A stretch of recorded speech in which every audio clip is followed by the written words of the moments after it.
Sejam bem-vindos a mais uma edição do Conexão Ibérica. Este é o seu programa semanal, onde falamos sobre as principais notícias, tanto em Portugal como em Espanha. Para mais uma edição, tenho comigo o meu colega Pablo Gonzalez. Olá, Pablo, tudo bem? Todo bien. Quais é que são as notícias da semana? Bueno, pues la primera por fin, ¿no? Y muy bienvenido, Luis Montenegro aquí en Madrid, visita a Pedro Sánchez.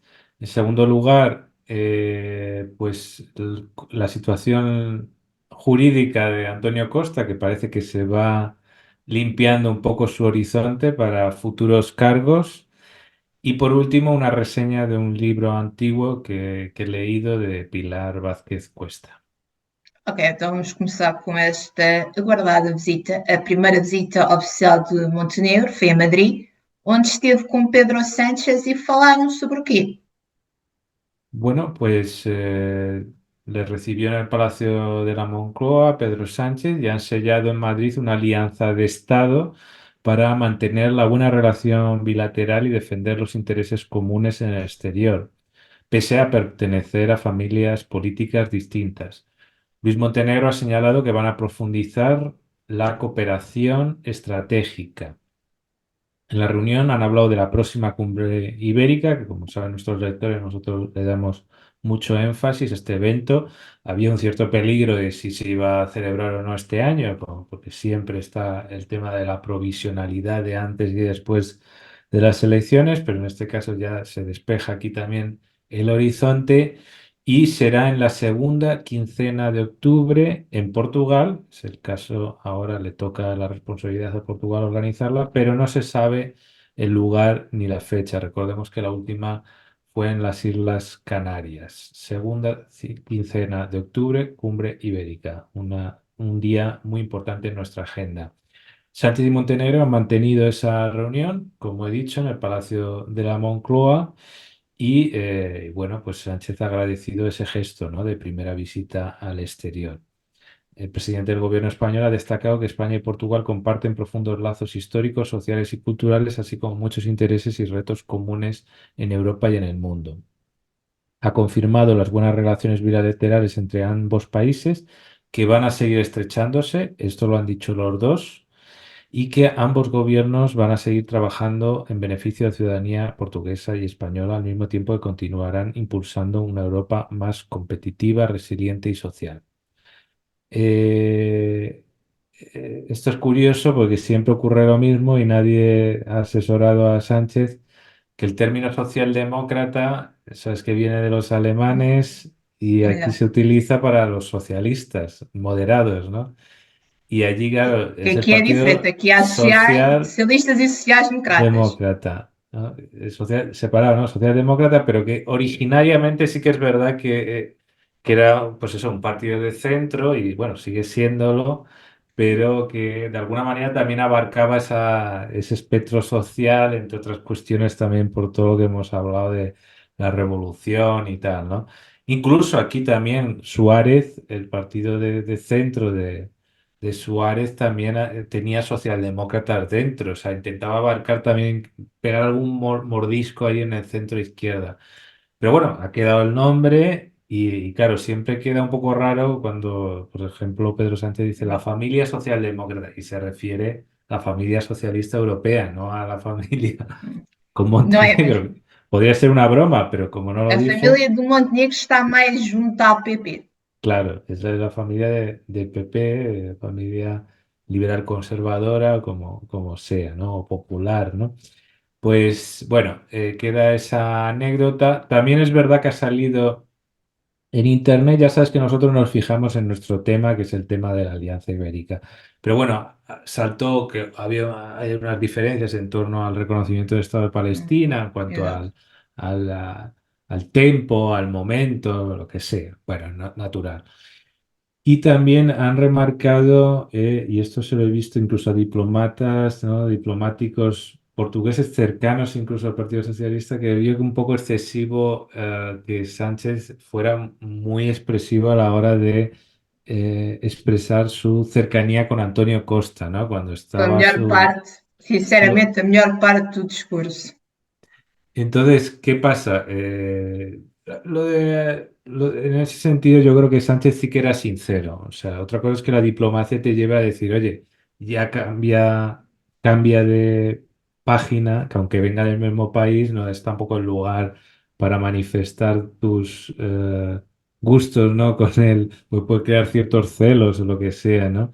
Pero bueno, yo creo que era sincero en este caso y se quedó ahí un poco en el límite, ¿no? Y bueno, espero que se inicie una relación de proximidad y después hablaremos un poco más de Antonio Costa porque tiene que ver con algo de esto y sobre su futuro político. Y bueno, para terminar, simplemente diré que Montenegro ha sido muy claro y ha dicho que Portugal seguirá siendo un socio, un compañero de viaje con España y que seguirá viva toda esa vinculación entre los dos países, entre los pueblos, entre los gobiernos, y que no hay diferencias que puedan poner en tela de juicio en ningún momento, por ningún segundo, esa relación labrada durante siglos entre las personas. Y dijo también, somos historia, somos presente, esto lo dijo Sánchez, y sobre todo tenemos un futuro compartido en un mundo muy complejo y remarcó Sánchez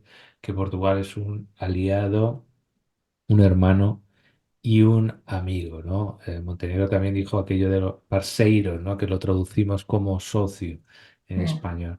Bueno, yo creo que está muy bien, dado toda la cronología que venimos diciendo y las dudas que había, subieron muy arriba con el tema de los tweets, aquí ha quedado algo más centrado y en la expectativa de los contenidos de esa cumbre ibérica, pero podemos decir que prueba superada, yo creo que ha estado muy bien. Agora vamos ver onde vai ser a próxima semana, já que a última em Portugal foi em Viana do Castelo, onde Costa convidou Sánchez para comer bolas de Berlim. Mas nesta próxima não sabemos onde vai ser. Sanchez virá, mas poderá comer qualquer coisa, mas já não terá o mesmo companheiro de viagem. Qual é que vai ser o futuro de Costa? Nem terminal, em princípio, não será, pois não. Pues no, no parece, parece que puede ser optimista Antonio Costa porque el Tribunal de Apelación de Lisboa no ha apreciado indicios de tráfico de influencia en la operación Influencer, el caso judicial que llevó a dimitir al primer ministro portugués Antonio Costa y ha rechazado este tribunal el recurso presentado por la Fiscalía a las medidas cautelares aplicadas a los sospechosos principales, ¿no? Los sospechosos principales, recordemos, es Víctor Escaria, ¿no? Antiguo jefe de gabinete de Costa, y Diogo Lacerda Machado, empresario y amigo del ex primer ministro socialista.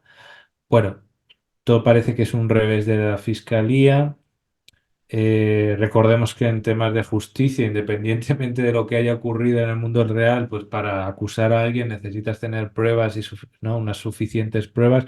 Parece que no las tiene la fiscalía, veremos, todavía este asunto no está cerrado. Sí que parece aparentemente ha quedado como algo un poco frívolo, ¿no? Tal y como se sucedieron los hechos. Se pueden ver desde varias perspectivas.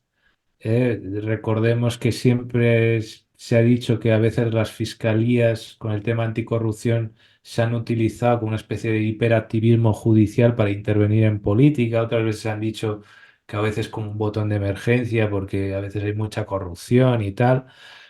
Pero sí que es verdad que, claro, doblegar una mayoría absoluta así por una frase, pues también tiene cosas. También es verdad que cuando hicieron aquel allanamiento encontraron ciertas pruebas, ¿no? En el gabinete, bueno, no solo en el gabinete, sino en la casa del jefe de gabinete, ¿no? Cosas que Em podían livros. llamar la atención, ¿no? En libros, dinero, podían llamar la atención de posibles delitos, ¿no? Y además de forma muy burda, ¿no? Bueno, esto pues será esclarecido, ¿no? Será aclarado.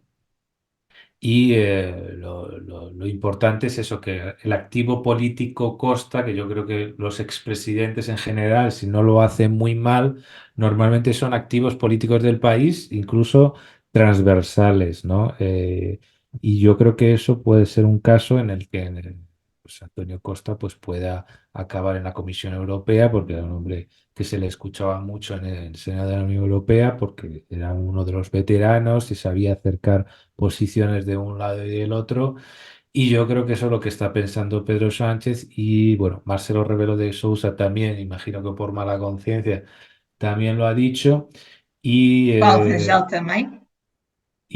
¿quién dices? Paulo Rangel, no fórum de La Paulo Torre, também, Rangel también levantou lo essa possibilidade. comentó, puede ser algo de altura de miras y probablemente también en última instancia Luis Montenegro también, pues bueno, tal y como se han desarrollado las circunstancias, pues lo vea también como una forma de llevar una política de centralidad. Claro, hay mucha gente que en Twitter ahora dice, ¿y ahora qué? ¿Y ahora qué hacemos? Ahora ya no se puede volver atrás, ¿no? ¿De quién es la culpa, ¿no? Las típicas cosas, ¿no? Pero bueno, sabiendo los casos de Lula y de Sócrates, que yo sé que son muy diferentes, y en muchos casos incluso han sido juzgados parcialmente, después ya exonerados en algunos casos, a veces parcial y a veces totalmente, pero sí que había ciertas sospechas de cierto hiperactivismo y en este caso sí que parece que Costa fue un poco ingenuo, ¿no? Porque yo creo que todavía podía haber tenido un recorrido. Pero bueno, las cosas son como son y bueno, puede que tenga una segunda oportunidad, una segunda vida, lo cual para él también que le costaba, ¿no? El hacer esa transición, lo llegamos a decir, ¿no? Que era complicado a ver de qué manera pasaba a otro nivel, pues a lo mejor al final todo esto de rebote al final consigue hacer lo que tenía pensado para esa segunda vida política. E Y antes bueno, dessa segunda vida política, pode ter vida televisiva, pode virar comentador, o canal em onde irá ser comentador já teve luz verde. sí, sabemos muy bien que la mejor manera de seguir, ¿no? En la vida política pública, si no eres dirigente político, la alternativa es siempre ser tertuliano, ¿no? De televisión, ya sea los aspirantes o mantenerse o postularse. Hay muchos casos, ¿no? En la política, bueno, portuguesa y en la política española, ¿no? Entonces Marcelo Rebelo de Sousa chegou como tertuliano. sí, sí, sí, sí, sí. Es la mejor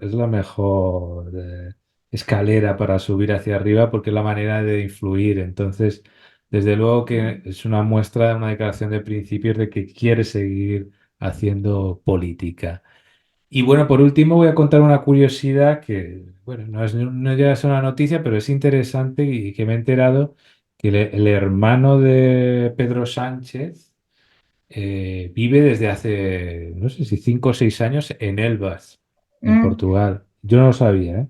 Pero bueno, puede ser también una clave para pensar por qué Pedro Sánchez tiene cierta simpatía por Portugal o que esté más cercano que otros dirigentes españoles, ¿no? Pues puede ser una clave también a través del hermano.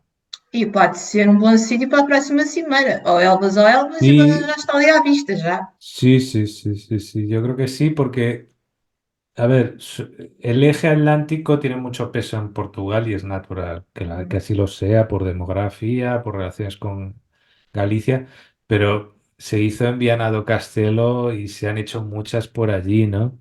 Exato. Y ahora a bote pronto no recuerdo que se haya hecho allí. Se puede haber hecho a lo mejor en los años 80, pero sin duda lo merece Elvas o Évora, ¿no?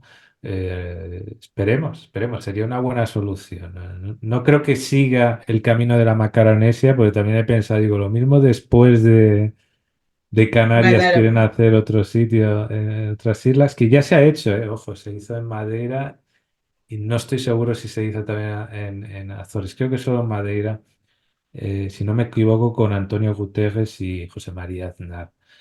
Pues bueno, estaremos atentos a ver cuál es el lugar elegido e intentaremos estar presentes si es en un sitio relativamente cercano. Perto. Bem, mas antes de passarmos para a cimeira, tens uma pequena resenha para nos contar, certo? Sí, pues bueno, sigo en ese camino de seguir investigando bibliografía, autores que hayan escrito sobre la historia de los dos países. Y bueno, un autor importante, una autora en este caso, Pilar Vázquez Cuesta, que es de Galicia, nació en 1926 y murió en 2019. Hizo muchas contribuciones para la gramática, la traducción, la divulgación de la lengua portuguesa y gallega en España. Eh, Tuvo un papel muy importante también para divulgar lo brasileño y lo africano en el espacio lusófono. Y bueno, me encontré un libro que se llama Lingua e a Cultura Portuguesas no Tempo dos Filipes, escrito en el 86.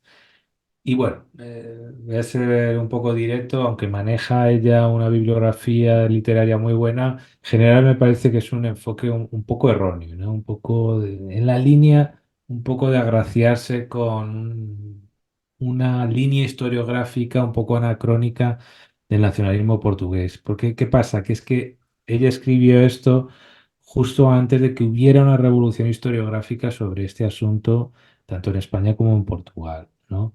Y empezó a partir del año 86. En adelante se han hecho avances y ya no se ve la cosa tan catastrófica. Se ve como que el principio fue bueno, incluso el balance material razonablemente bien, aunque el asunto acabó mal. Y acabó Mm, mal, y acabó mal, y desde el relato natural portugués, pues nacional portugués, pues acabó la restauración, y que desde luego yo no voy a entrar en esos cuestionamientos, simplemente contar lo que ocurrió, pero sí que es interesante decir que el asunto empezó bien. Para mí y para el tapete yo creo que es interesante ver que el comienzo fue bien, aunque acabara mal. Y entonces, ella, claro, lo hace desde la filología y bueno, pues puede escribir sobre historia, está bien, pero lo hace justo antes de esto. No lo podía saber que iba a haber muchos avances historiográficos y claro, lo ve pues desde un punto de vista muy nacional del monolingüismo y veía que el bilingüismo luso-español que se dio en las élites portuguesas y en determinados sectores portugueses lo veía como algo negativo. Posteriormente, Portugal ha tenido un cierto bilingüismo de élites también en el siglo XIX con el francés y en el siglo XX hasta la actualidad con el inglés. claro. Y tampoco es una tragedia absoluta tener este tipo de bilingüismos, ¿no? Entonces yo siempre digo que la lengua más potente de la península ibérica, por circunstancias históricas, podía haber sido el portugués, el gallego o el catalán, podía no haber sido el castellano, ¿no? Y si hubiese sido nuestros idiomas, tampoco hubiese sido ningún problema. Y es bueno tener una lengua un poco más potente, ¿no? Y bueno, y hubo una lógica de la competición, de buena lid, entre lenguas de prestigio, en ese expansionismo del sur peninsular y extrapeninsular, porque en España y en la península ibérica no hubo una solución final al estilo jacobino como hubo en Francia, de homogeneizar lingüísticamente a las bravas. Evidentemente hubo una cierta preponderancia en el ámbito legal, en las escuelas en algún momento histórico, pero en general no. Y la posibilidad de la desaparición de la lengua no existe porque existe el contrafactual del gallego y del catalán, ¿no? Entonces, bueno, yo sigo insistiendo eso, que no nos tenemos que dejar llevar por el narcisismo de las pequeñas diferencias porque vivimos en una península ibérica, que es doblemente casi isla porque es una peculiar península con una muralla natural, que son los Pirineos, con justamente en el istmo continental. Igualmente es indudable que existe un área cultural ibérica, consecuencia de unas bases civilizatorias comunes. El iberorromance, es decir, todas las lenguas que pertenecen al iberorromance, constituye una base filogenética lingüística única y en última instancia como si fuera un único idioma. Y esto lo saben bien los euskaldunes, ¿no? Los que hablan euskera de nativo y aprenden catalán, español, leonés, gallego, aragonés o portugués, ellos aprenden eso, para ellos es como si fuera una misma lengua, o sea, es una misma cosa, porque hay un continuo geolectal, ¿no? Y de plena o de alta inteligibilidad entre estas lenguas adyacentes, ¿no? Entonces, pues bueno, yo creo que si partimos del ibero-romance occidental, las relaciones son muy íntimas, más con el gallego, pero con el castellano muy grande. Entonces, pues bueno, en este artículo yo invito a los sectores que entren, pues si no me enrollo mucho, y vemos cómo, pues eso, hay una serie de presupuestos que creo que saltan por el aire cuando una vez tienes otro enfoque diferente, ¿no? Porque da la sensación de como que estuviera hablando de la relación entre Puerto Rico y Estados Unidos, una cosa así, ¿no? Y bueno, incluso he encontrado unas citas de Camilo Castelo Branco muy interesantes, donde dice que en Portugal eh,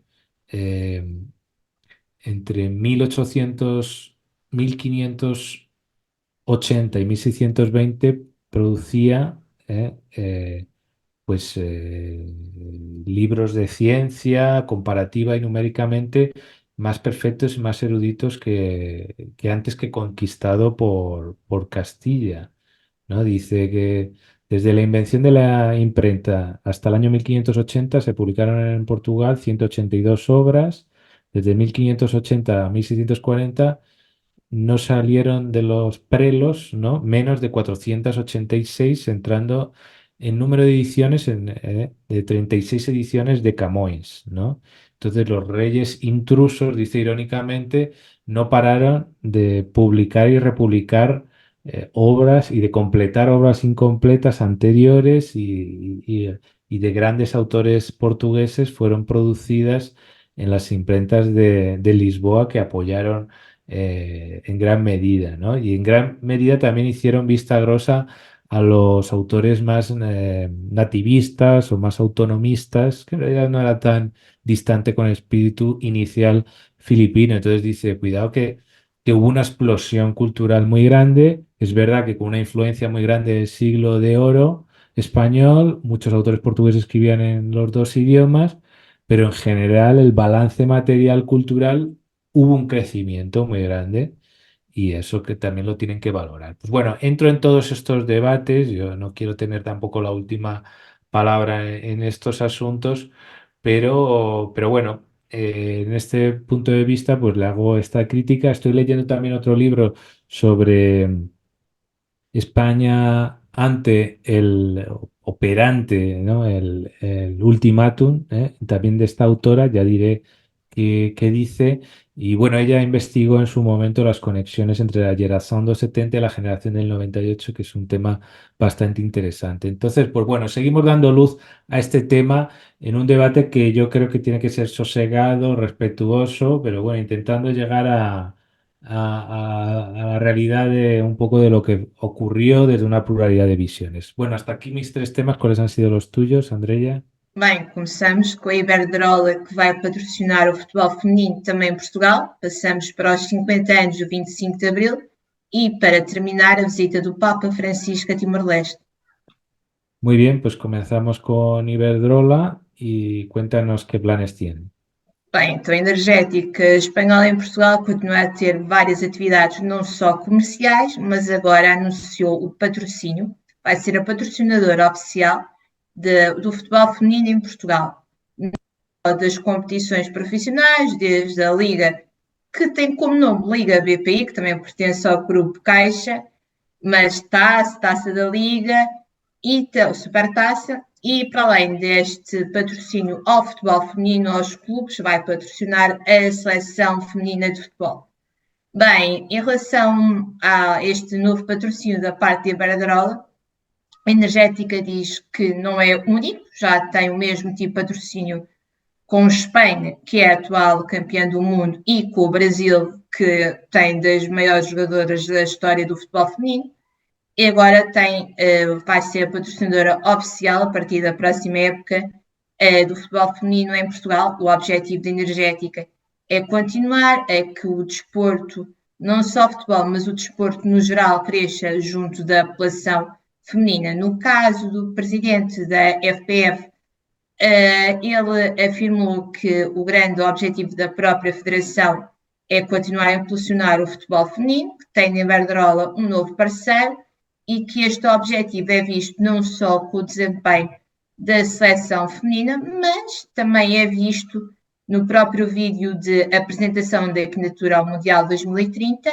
Vai ser um Mundial que vai ser jogado pelas seleções masculinas, mas este vídeo também tem uma voz feminina, sendo uma das embaixadoras desta candidatura ibero-marroquina e tudo, é capitã da seleção portuguesa de futebol, Dolores Silva. Logo, é mais uma iniciativa da Iberdrola em território português. Muy bien, pues seguiremos muy atentos a esas competiciones femeninas y a los planes de Iberdrola. Bien, estamos en abril, sin duda, ya la cosa ha explotado, ¿no? Aunque venimos hablando desde hace tiempo, los 50 años del 25 de abril. Cuéntanos qué acciones, qué actos de homenaje, qué se va a hacer en las próximas semanas. Bem, estamos exata uma semana do dia 25 de abril de 2024, que vai cair a uma quinta-feira, a mesma data, não só da semana, mas também do calendário, foi há 50 anos atrás. Vamos comemorar 50 anos desde a chegada da democracia em Portugal, que ficou marcada pela Revolução dos Escravos Romanos. Felizmente, os meus escravos ainda não nasceram, mas espero que até dia 25 acabem de nascer. Bem, esta data está a ser comemorada desde 2022, vai ser comemorada até 2026, a altura em que iremos casar as datas com a transição democrática aí em Espanha. Bem, no Portugal agora do 25 de Abril, nestas próximas semanas, esta data muito importante vai ser celebrada nas diferentes concelhos, com atividades que vão desde a poesia ao desporto, visitas a museus, como o caso do Quartel do Carmo, exposições fotográficas, lançamento de livros, alguns livros com fotografias inéditas desta altura, moedas comemorativas, medalhas, peças de teatro, concertos. Um concerto no Terreiro do Paço provavelmente vai ser o maior de todos.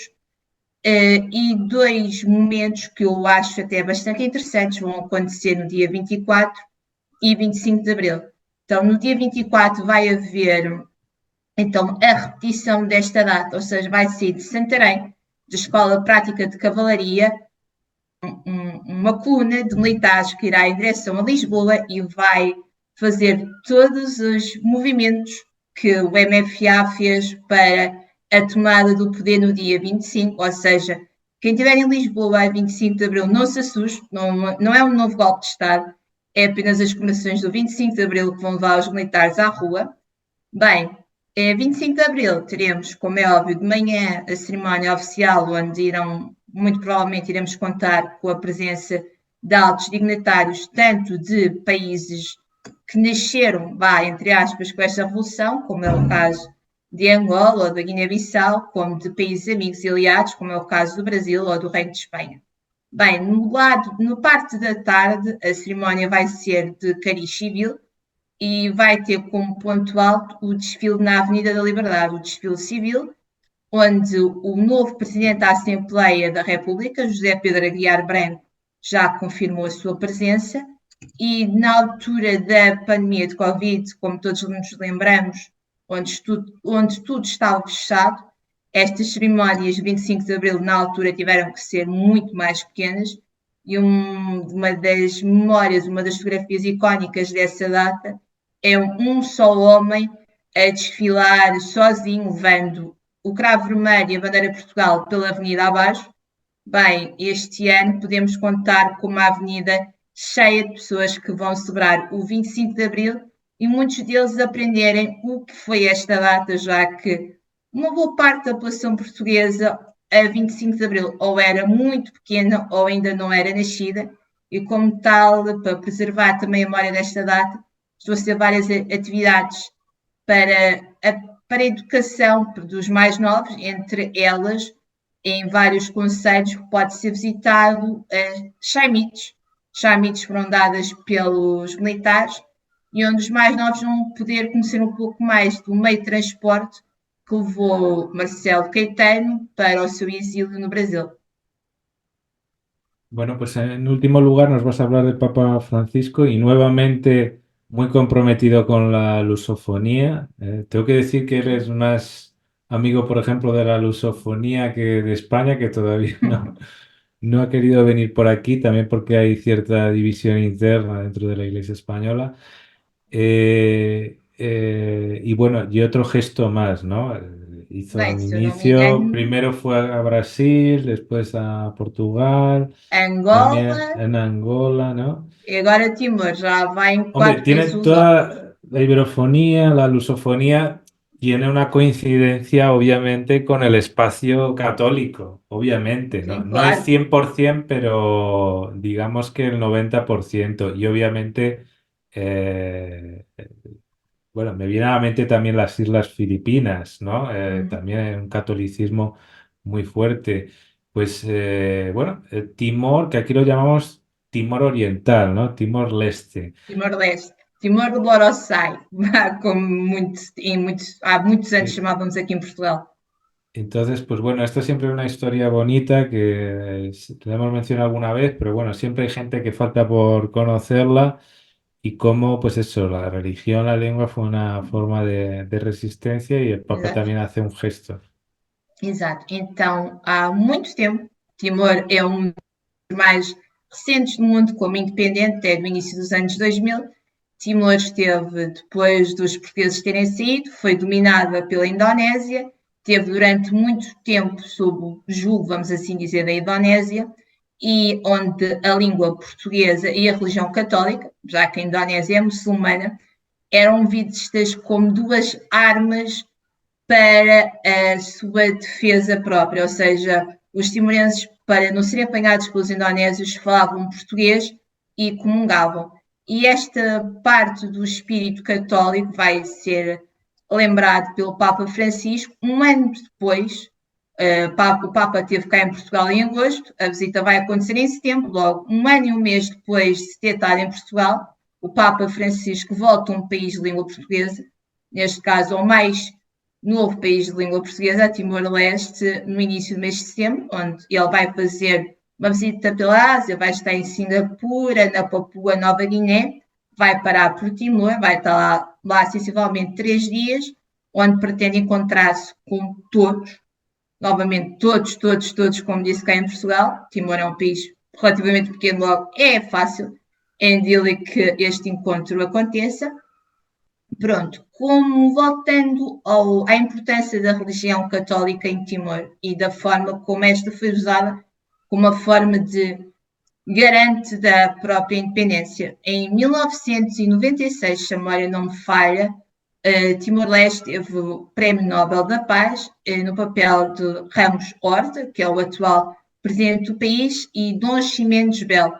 Dom Ximenes Belo é um bispo, entretanto caiu em desgraça por outros assuntos, mas um bispo timorense que esteve em Portugal, que esteve também em Espanha, esteve em Barcelona e que junto se foi, um era o líder político, o outro era o líder religioso e depois tínhamos uma terceira parte, que Xanana Gusmão seria já o líder militar desta resistência timorense e que juntos conseguiram com que o país se tornasse independente no início dos anos 2000 e agora vão receber, para grande contentamento de timorenses de todo o espaço lusófono, a visita do Papa Francisco. Bueno, pues estaremos muy atentos a esta visita porque, sinceramente, muy importante mantener los vínculos en las antípodas, ¿no? de donde estamos Exato. nosotros y bueno, y apoyarles en lo que sea necesario. Bueno, pues hasta aquí el repaso semanal de las principales noticias en portugués y en español de España y Portugal. Ya saben, nos pueden encontrar en nuestras redes sociales, en YouTube, Twitter, Facebook y ya saben, hasta la próxima ocasión, pues aquí nos pueden encontrar semanalmente. También pueden consultar una última entrevista que he hecho a Rebollo en torno al libro Lusitania y estén muy atentos que vamos a hacer varias presentaciones. La primera de ellas en Plasencia el día 25 de abril, sería tan marcante, también haremos un guiño a la Revolución de los Claveles y posteriormente también en las principales ciudades de Extremadura haremos presentaciones a lo largo del mes de mayo. Pues nada, hasta la próxima ocasión. Até 25 de Abril.